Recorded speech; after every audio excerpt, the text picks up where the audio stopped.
I believe that one of the greatest causes of increased productivity is the division of labor. By this I mean the breaking up of work into many smaller tasks. Much of the skill, speed, and good judgment seen in work comes from this division. To understand this more easily, I ask you to look at a simple example, the making of pins. A man who has not been trained in this trade, and who does not know the machines used in it, could probably not make even 1 pin in a day. He certainly could not make 20. But in a pin factory, the work is divided into many separate tasks.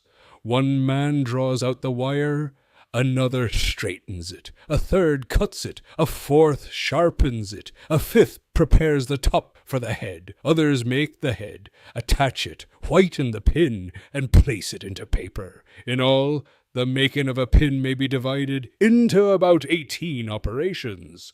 I have seen a small factory where only 10 men worked. Some of them perform more than one task.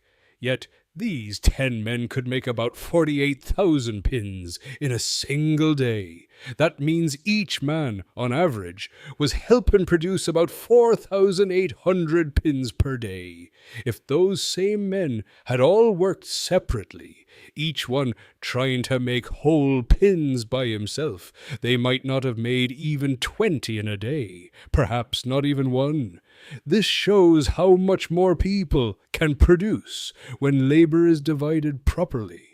What is true in this small example is also true in many other trades and industries. Whenever work can be divided into parts, production usually increases. This is one reason why more advanced societies have many separate trades and occupations. In a less developed society, one man may do many kinds of work.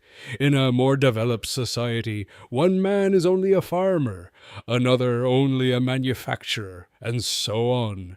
This division of labor does not happen equally in every kind of work. In agriculture, for example, the same man often plows, sows, and reaps because these jobs must be done in different seasons. Farming, therefore, does not allow the same level of specialization that manufacturing does. For that reason, the improvement of productivity in agriculture is often less dramatic than in manufacturing. I say that the great increase in production caused by the division of labor comes from 3 main causes. First, it increases the skill of the worker. When a man spends all his time doing one task, he becomes very good at it. A worker who repeats the same simple action every day gains speed and ability far beyond that of a man who only does it sometimes. Second, it saves the time usually lost in moving from one kind of work to another. A man who must constantly change tasks, tools, and places of work loses time. He also loses focus. But when he stays with one task, he works more steadily and efficiently. Third, the division of labor leads to the invention of machines. When a person gives his full attention to one small task, he is more likely to discover an easier and quicker way to do it. Many machines were first invented by ordinary workers who wanted to make their own work easier. Others were invented by machine makers and thinkers who studied such problems carefully. Because of this, the division of labor increases not only the amount of goods produced, but also the general wealth of society. Each worker makes more than he himself needs, and can exchange his goods for the goods of others.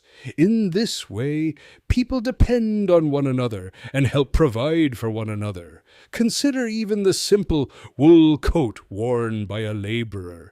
Its production depends on many people. the shepherd, the sorter of the wool, the spinner, the weaver, the dyer, the transporter, the tool maker, and many others.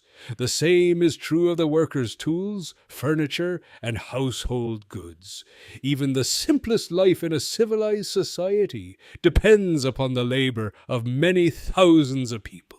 For this reason, I conclude that the division of labor is one of the chief sources of prosperity.